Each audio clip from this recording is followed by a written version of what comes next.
Hello, I'm making a video and it is very dark outside and it's like gray outside, but that's okay. I have another ocean rock here, which is what looks like a sea cucumber. This is how sea cucumbers look like. I picked one up once from a tide pool down in Marina del Rey, it was, I think. And I was so excited about that sea cucumber that I held it up in the air. I think it was even bigger than this here. And I held it up in the air and felt so good in my hand. That's a live animal. Okay? And I made that terror. I was so stupid and naive at that time. And I told the other people around there, I found a real big sea cucumber. And then Paul said, don't say that loud. Those are fisher people. They're going to cut that into pieces and use it as bait. And I quickly put that sea cucumber back into the tide pool, tried to hide it somehow into a niche so that they don't find it, and I felt really bad about that. Yeah, those are all learning experiences. I get, I'm like a child. When I find some interesting thing, I'm like, I want to share that with everybody. It's like, hey, look what I found. This is so naive. But this is how I am also, with psychology. And that's why I make videos. I want to share it with the whole world. But obviously, there are some psychological fisher people out there. Some catfishers.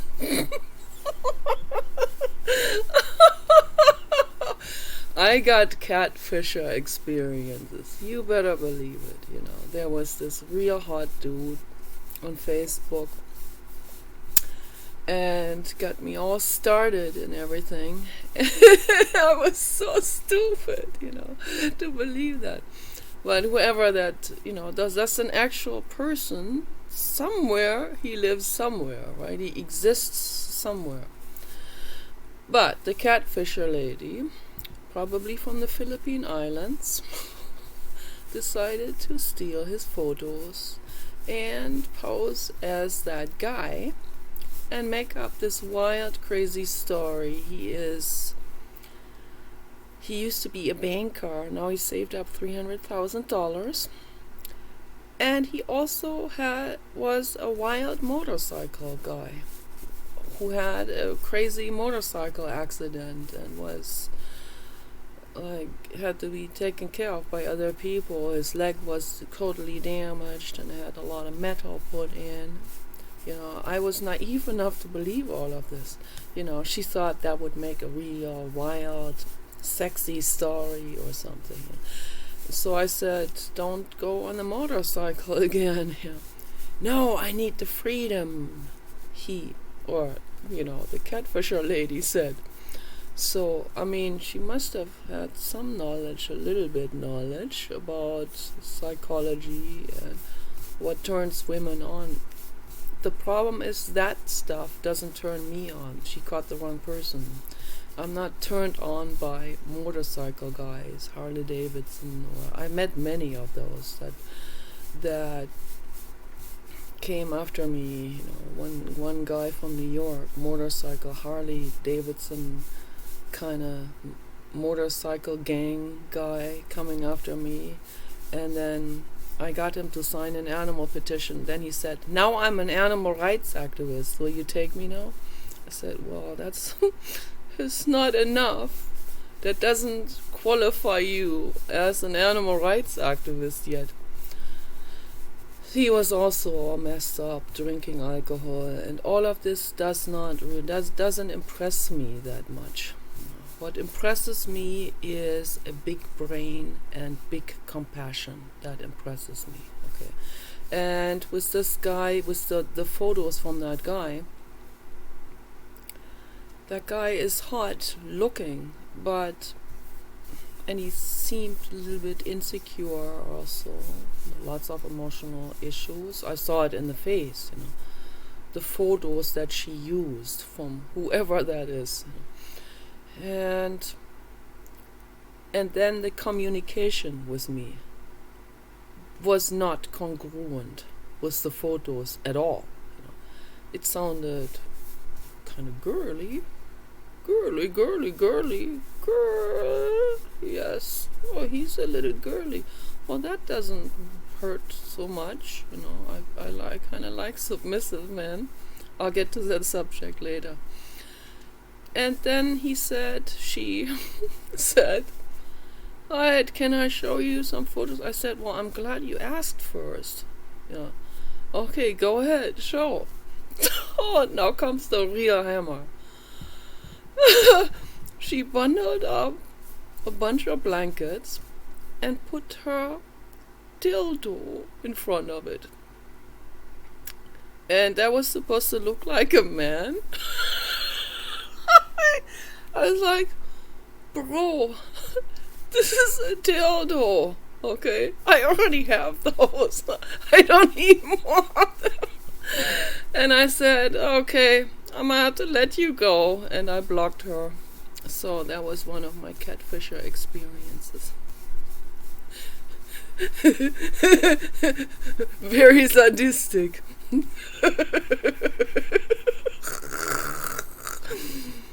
But whatever. So what else? There are more catfishers, many catfishers, and some of them are bank account fishers too. So yes, well, all catfishers, I think, are ultimately bank account fishers. So be careful, all of us. And there are men posing as women, and I caught one of those. Jasmine is his name. Jasmine posing as a hot Latina girl. But it is a young black guy. He's probably hot. But he is... See, this is how I caught Jasmine.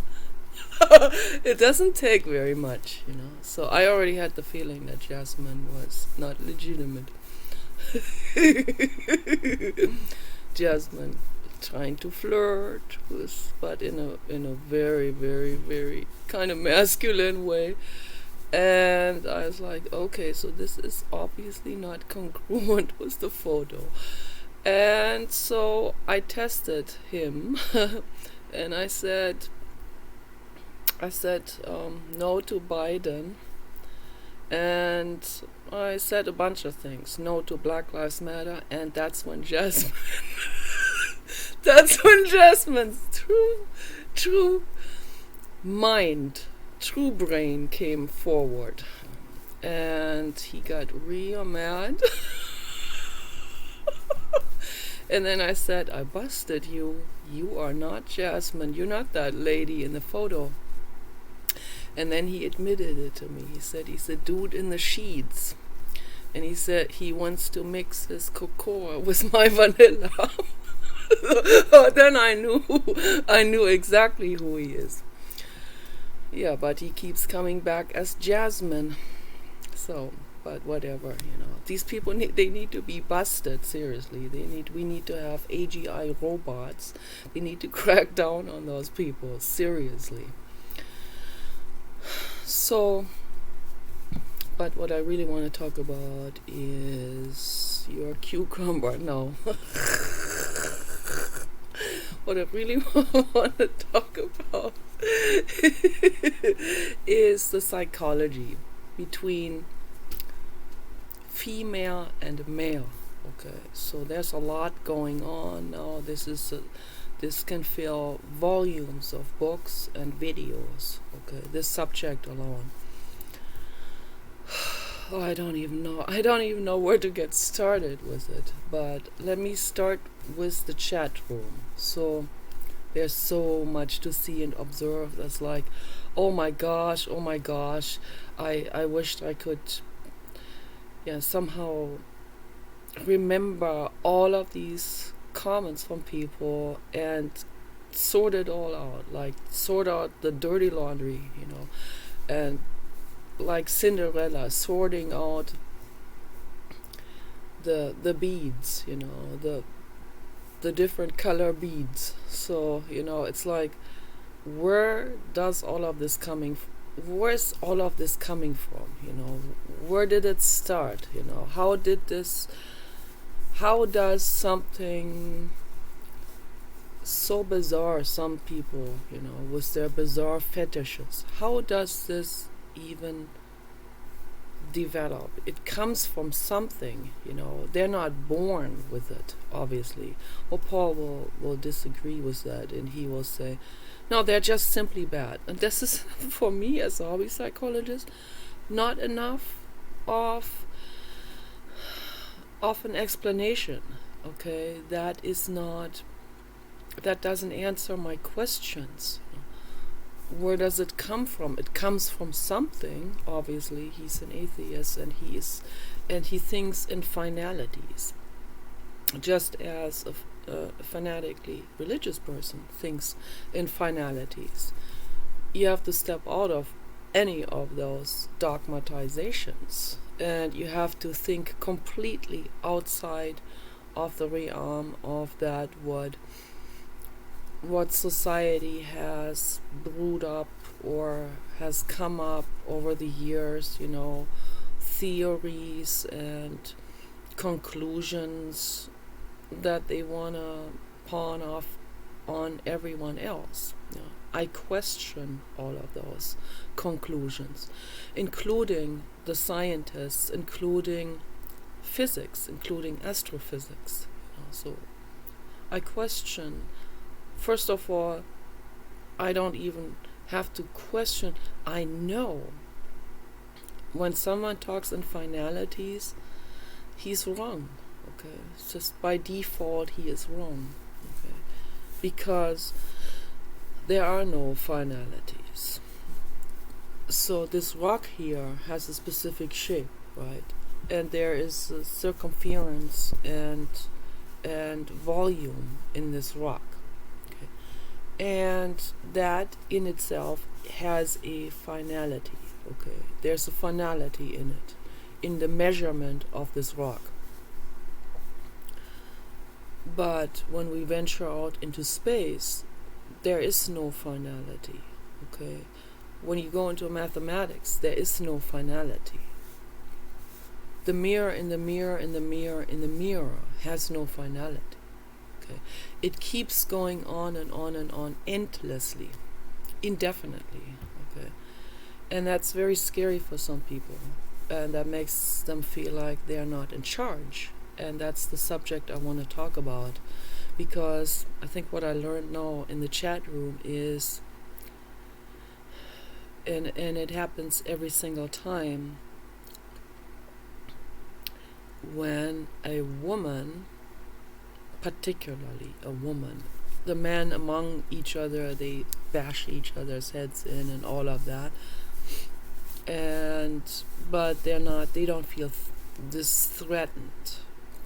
The man cave guys among each other, they don't feel that threatened by some other dude being smarter than them. But if there's a woman coming into the discussion who is smarter and who has read more books and who is older also, that is a big libido depressing factor, actually.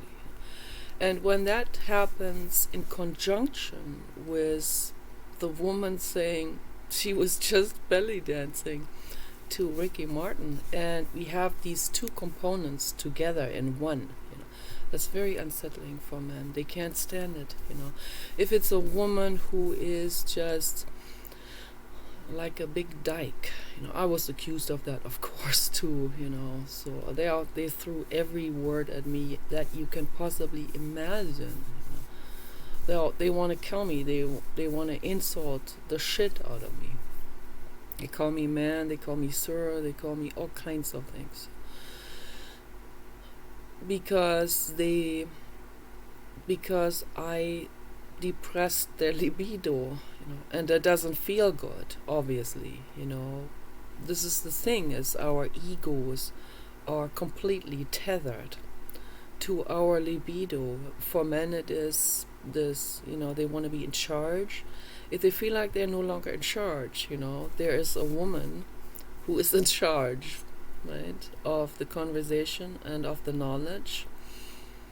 They'll do anything to debunk her, and if they have no argument, which they usually don't, if they have an argument, I'm all up for it, It's like, give me an argument, we can talk about it.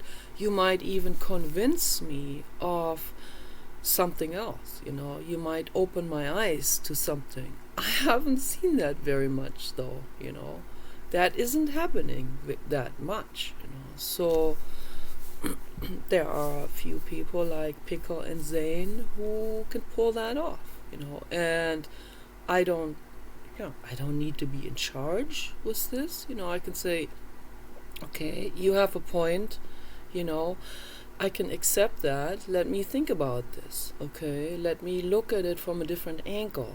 So maybe what you say is true under different circumstances, okay? So, and I haven't been in all of these circumstances to be able to judge on all of these different scenarios, that could potentially happen in the future with Armageddon and economic depression and endless hardships that might probably happen, particularly in big cities. So I'm very much open for anyone who can give me another viewpoint to think about. But most men don't know how to do this. They don't have an argument. They can't offer another viewpoint. And when they realize that, they get very mad at me, They don't get mad at the teachers they had, or at their parents, or their peer group, or even the other guys that are putting them down. Now they get mad at me. I am the bad devil, I am the demon for them. I care, So that makes me a demon, because I care and have compassion, because this compassion overturns their Muslim agenda, or their psychopathic agenda, or their violent fetishes.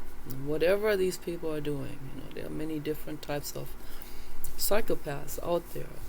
It's all the same energy, but different act outs, with different belief systems, different stuff. Many Christians that are psychopaths too.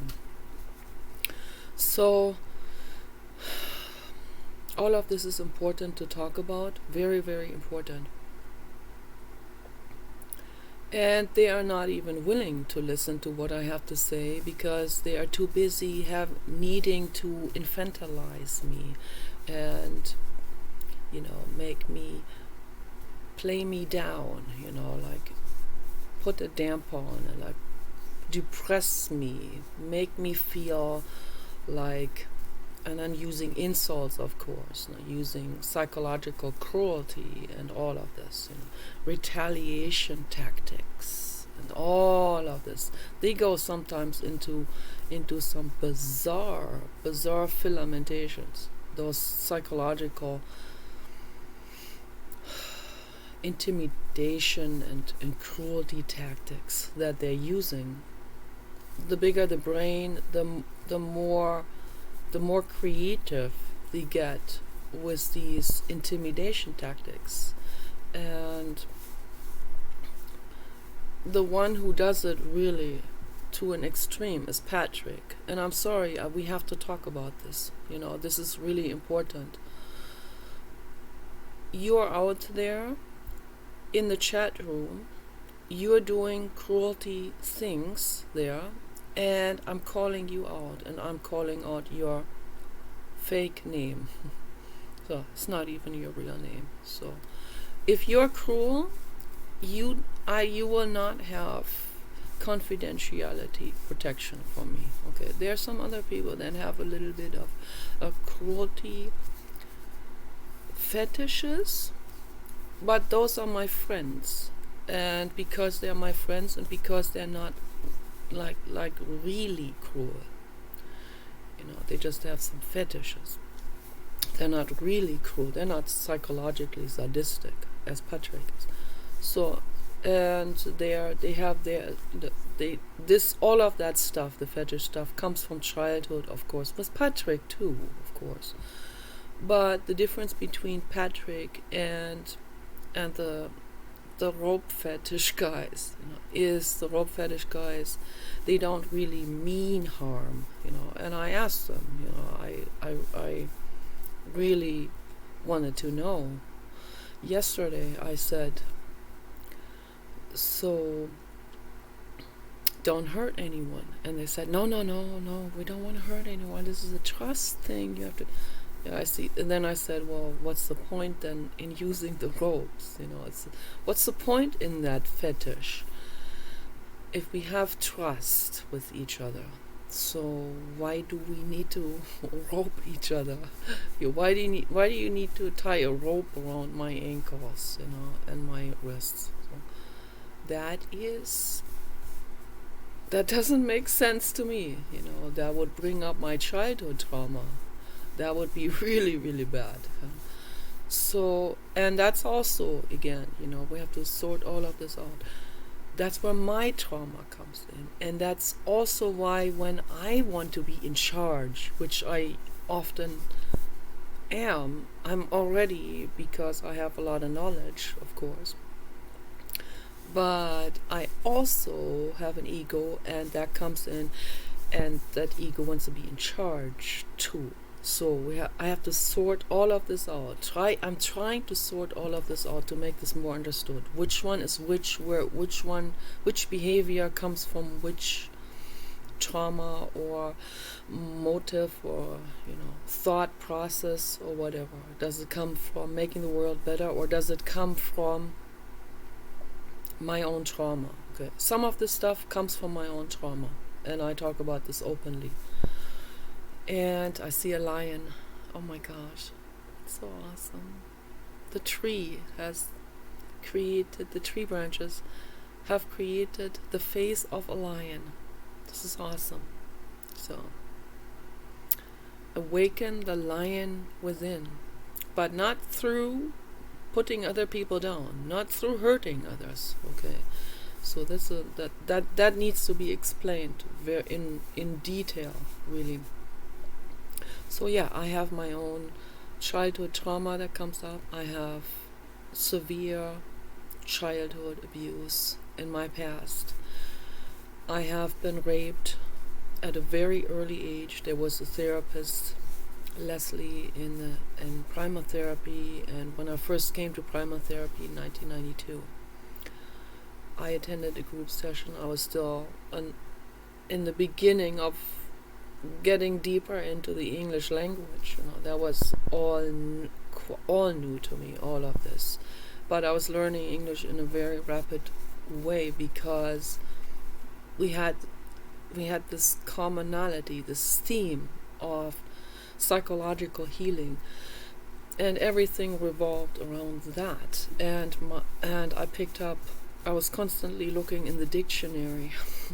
And I was learning and learning. I was soaking in all up like a sponge. And there was Leslie in group therapy talking. And at that time, we were all trainees to become a therapist. So it was a training center, primal training center.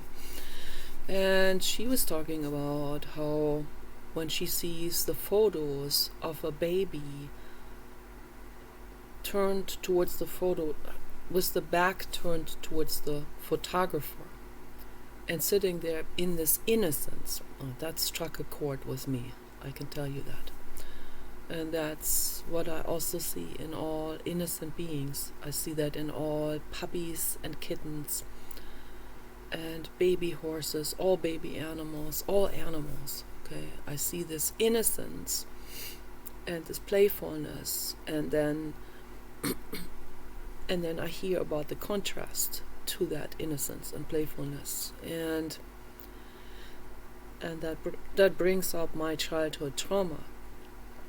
But I know that the men, it's usually men, that act out violently on a woman or a child or an innocent being, they do that out of their trauma. So I want to sort all of this out. We need to sort it out. I really need to have a board behind me and a marker, and I really need to check mark all of these points. I really need to write this all down on a board. I don't have that right now available, but maybe in the future we might be able to create something like this where we can all highlight these things on the board, and kind of like fixate and sort it all out, separate these things all out and have it in front of us at all times. And we can keep looking at it throughout the video. That helps a lot to shed some light onto it. Right now I can only do this in theory, and I talk about it, but I will talk about it in increments and in repetitions, so that we always keep these sorted out things in mind, and sort of as as a sorted out picture, so that we can see where one is located and how does the other thing tie in with that, and where does that come from. I think this is very important. Everyone should put their minds into this, into psychology. I think psychology is absolutely vastly important right now, more than ever before in history. So much is going wrong, in the wrong direction. It leads to world wars. It leads to environmental destruction. That's what happens when psychology goes wrong. And that's why I'm trying to sort this out and help you guys to understand it, so that all of us, myself included, I'm in the middle of it. I'm not above, okay? I'm not, like I said yesterday, I'm not a god or goddess. I am trailer mama. I'm in the right smack in the middle of this whole scenario, okay? And because I'm always accused of thinking I'm better than others or smarter or whatever. No, I'm not even thinking about this. I'm thinking about sorting all of this out and helping, first of all, myself to understand all of this. I want to understand men. So men have been an enigma, literally, to me.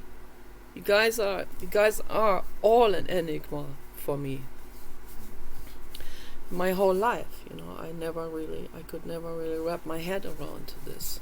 Where does this come from? Why are some men into bondage, for example, or why do so many men need to put the woman down when she has not? I not only see that with myself, I hear other women talk about this. Vera Wilhelmsen talks about this on her channel. Check her out, Vera Wilhelmsen. Very, very, very important brain for all of us, for the whole world. You will see, this woman has a lot to say and a lot to bring and a lot to give to the world. And she's still young. And she's like going through this with lightning speed, through this healing process. And she has been terribly, terribly mistreated by her family. Okay, in a very similar way that I have been mistreated. They're unconscious. They didn't know better. Okay, so I have a lot in common with Vera Wilhelmsen. I was also drilled into this, I don't know, prestigiousness, was playing the violin, she was playing the cello, playing in school orchestras, being this dressed in dark blue and being like elite or something, And she's developed an aversion to it, and I have too, because we see through this. This is neurosis. And like she said, there's nothing wrong with classical music, and I'm sure she absolutely loves classical music and listens to it, as I do. And I love the violin and the cello and the piano and all of this. That has never been muddied for me. They have never been able to make me not like. I know a woman, Lily, half Chinese, half Russian girl in LA. She was actually turned against classical music by her parents because they did that also in excessive ways, and so she kind of turned against it. It was sort of like a rebel phase. I don't know how she's doing. I don't know how she feels about this now, but I understand the rebel phase, of course, But I was never turned against classical music. I was highly critical of my mother, of course, and my dad too, this prestige type of. It's an act out. It's an escape mechanism, trying to get away from who they actually are. Okay, we are all natural people underneath our whatever act outs, whatever people want to do. They want to become the rich person, or they want to be a snob, or they want to belong to this group, or they want to be a biker, or they want to be a gang member, they want to be tough, whatever, and obviously the way they grew up has a lot to do with what they identify themselves with. But underneath, we're natural people, okay? You don't have to identify yourself with the Joe Biden campaign because of your skin color. Joe Biden, So, the whole thing is just so incredibly ridiculous. But they play you with that, They play you for a sucker with that. All of you tough guys out there, The tough morenas, the tough mulattoes, the tough mestizos, They all wanna be tough. They want to be badass. That's how they grew up. They think this is the only way to identify with as they want to identify themselves as being a tough guy, and they think that everything else is a libido depressing agent. And then a woman comes in and is in charge, or is perceived as being in charge of that conversation, and then it immediately depresses on that male libido, wanting to be in charge and wanting to be tough and wanting to dominate, and they think the only way they can even enjoy themselves in the carnal way is by thinking that they are dominating the girl or the woman. So that's also where pedophilia comes in. Right there is, it excites them. They feel like with that kiddo there, they can be in charge. They can be dominating. If the big bordel mama comes in and says, "You guys, I'm gonna whip your asses," no, that will be libido depressing. It doesn't feel so good, obviously, So, and when the hormones get involved and get attached onto these identifications of the ego, then it becomes so incredibly confusing and convoluted and difficult to really see through this entire conundrum. So it becomes very, very, very confusing, and we get pulled into the vortex of the present moment, and we think everything depends on this now.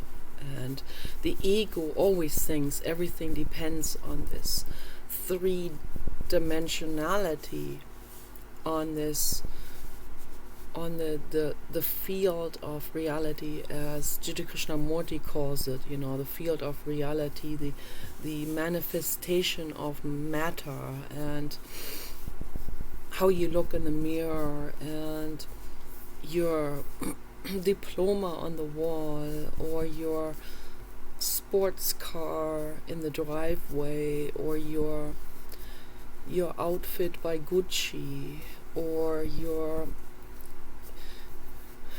prestigious girlfriend who is famous, or or the goddess, the trophy wife, the trophy girlfriend, and secretly looking at other women, So the discrepancy that comes in between the natural person and the prestige. And the prestige not only applies, like I said before, not only applies to so-called prestigiousness, like being a physician, or being someone famous, or wearing expensive clothes. No, that also applies to any kind of society and any kind of social pressure that society puts on the person, wanting to be part of that, wanting to be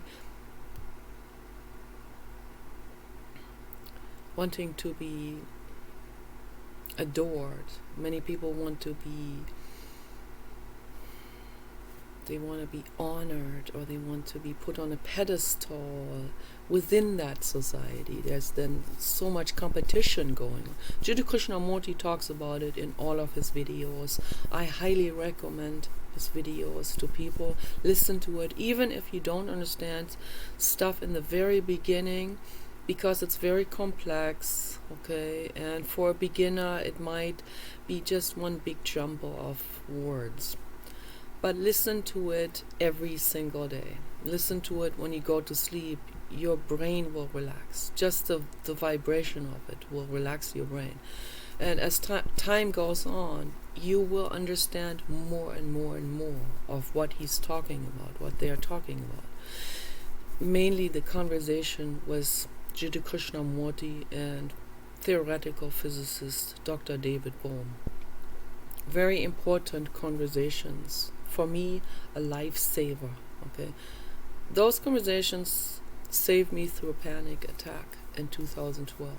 I had a panic attack with a psychotic episode of extreme paranoia. It was very, very, very painful. It was so frightening. I have never in my entire life been so frightened as October 2012, and for half a year. It got better in time then, but it took about half a year for me to get fully through it. And after a while, after I came out of that, I didn't have that much fear anymore. And then it started to heal, this fear. I had fear of ghosts my whole life before that. I grew up with extreme fear of ghosts. I had hallucinations also as a child. I saw skull and bones at the foot end of my bed. And I thought, what does that mean? I thought, I was so frightened about that. And I saw, I envisioned men's shoes, like polished leather men dress shoes sticking out from underneath the curtain in my bedroom. The curtain kind of falling in these creases where it looks like men's dress pants, and then I envisioned these shoes sticking out from underneath, and it was very frightening for me.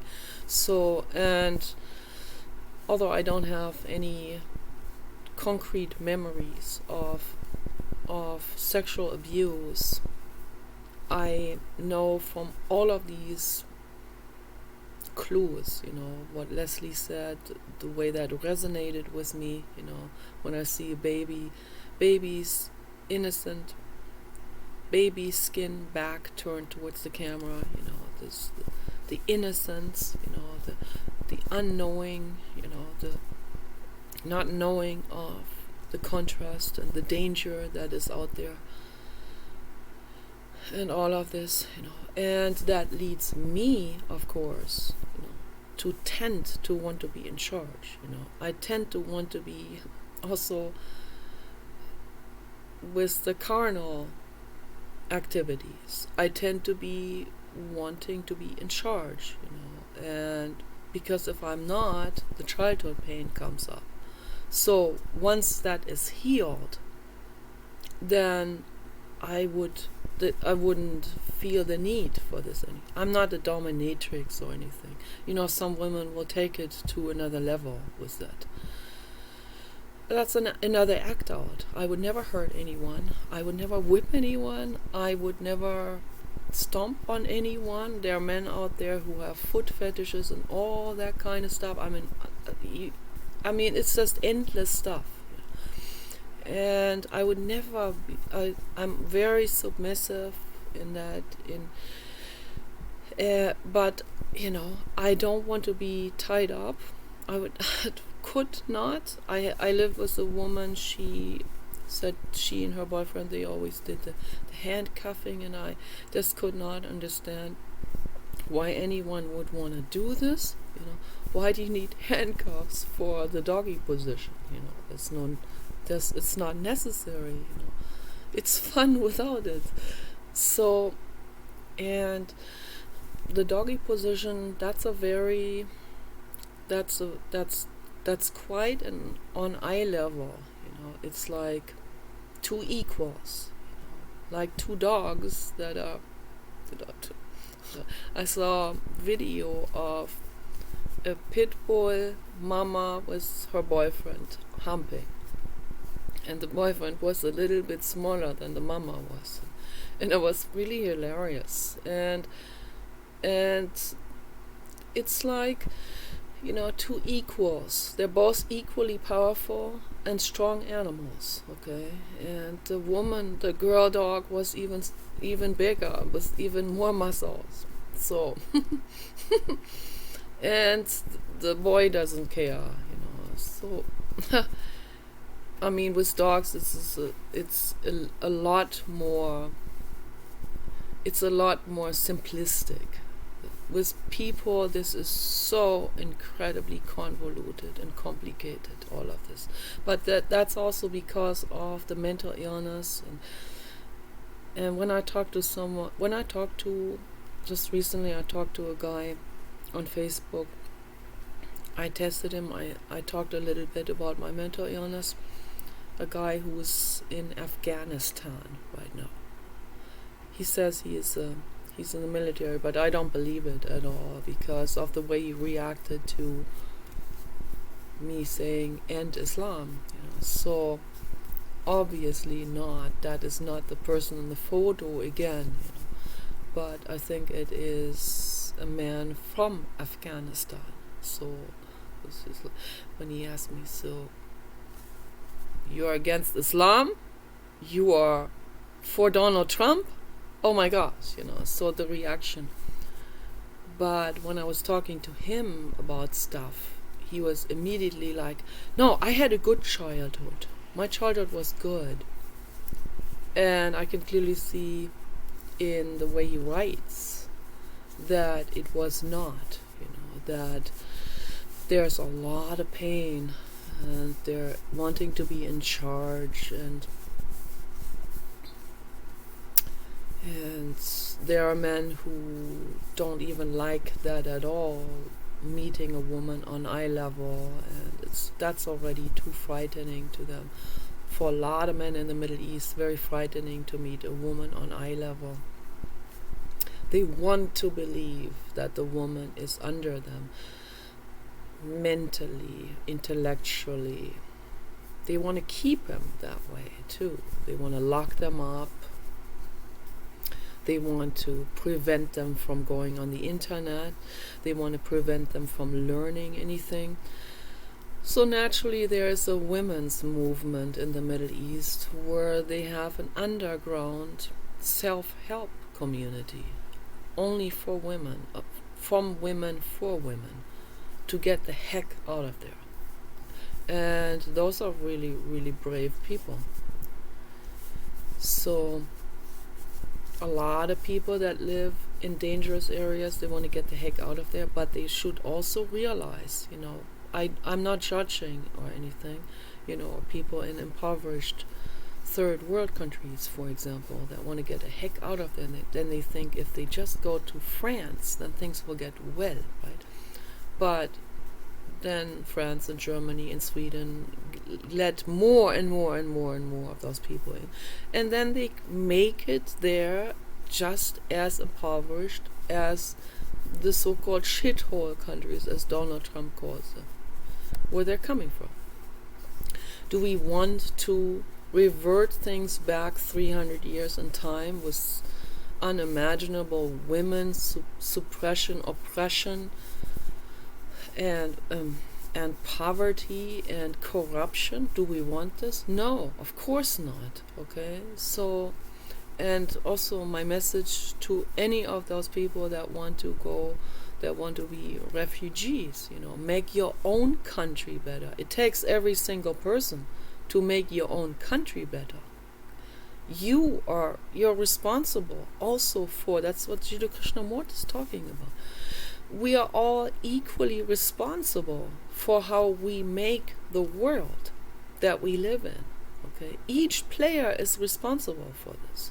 Okay, each player is responsible how your country is doing economically, psychologically, health-wise. Okay. And in the same way, we are responsible in creating world peace, where it starts with us. We need to start to understand the other person. Women need to start to understand men, and men need to start to understand women, and we all need to start to understand each other better. Okay. And we need to start to understand the other groups that have singled themselves away from the other group, that have snubbed the other group, or people that are different religions or different football, soccer games. I mean, any kind of group that separates itself away from the other, that comes from neurosis. Okay? Underneath is the natural person. Okay, and I want people to understand this. And before I go, I want to talk about this. I talked to Sandy about this earlier. This is very important. This has been going through my mind recently. I observe a lot of people on the internet, and I'm trying to understand men.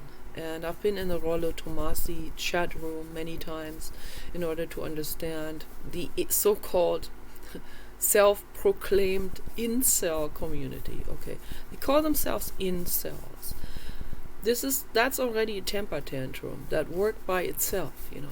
Involuntarily celibate. That's like pointing the finger at the women.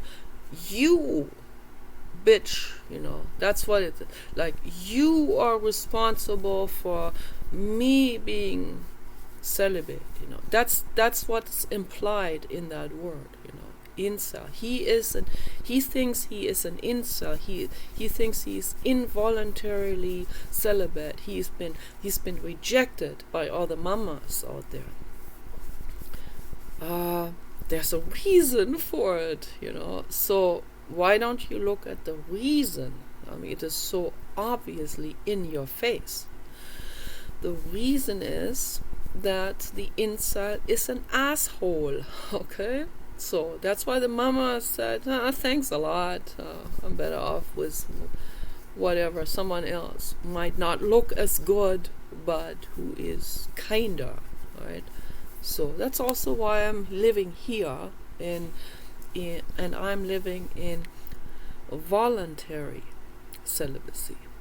I prefer the voluntary celibacy with my best human friend, okay, on my side.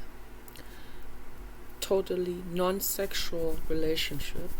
I prefer that anytime over a relationship like I had with Javad Zahedi from Iran, or with, I don't even remember all of these names, and one black teacher, I'm not going to mention his name for confidentiality reasons, because I have enough respect for him and his life.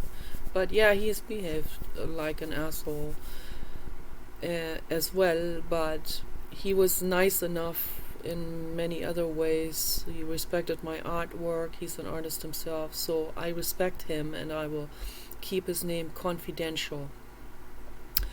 Yeah, it was a hot relationship with him, and I was an asshole because he was married, and I'm sorry about this. I don't ever want to do that again. Okay, I don't want to be home wrecker, and I didn't wreck his home, so he broke up with me once Paul and I became friends, and we were just friends, and that pissed him off, and he left because he didn't like Paul. So they already knew each other from the dog park. And Paul said he didn't even know that guy had a dog with the same name, Samantha, as our dog, but completely black dog.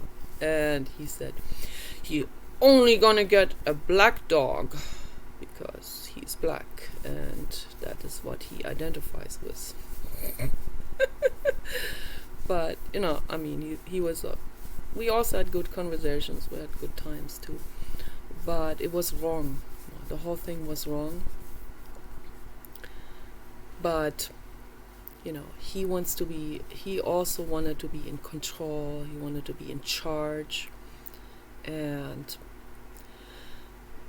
they all wanted to be in charge, and they associate this being in charge with being masculine. Okay, and then I see a lot of women that associate being the victim with being feminine, and that's a total misunderstanding. Total, utter misunderstanding. Okay, for a carnal relationship, there should not be any victim. There shouldn't be anyone feeling the need to be in charge. Okay, this is the truth here. Okay, this needed to be said. This is so important, and if we want to create peace in the world, then we need to work on our emotional issues, and that's what I'm doing as honestly to myself as I can. Okay, I cry almost every day. I work through my emotional stuff, and I want to help other people work through theirs. Okay, you guys take care. Bye bye.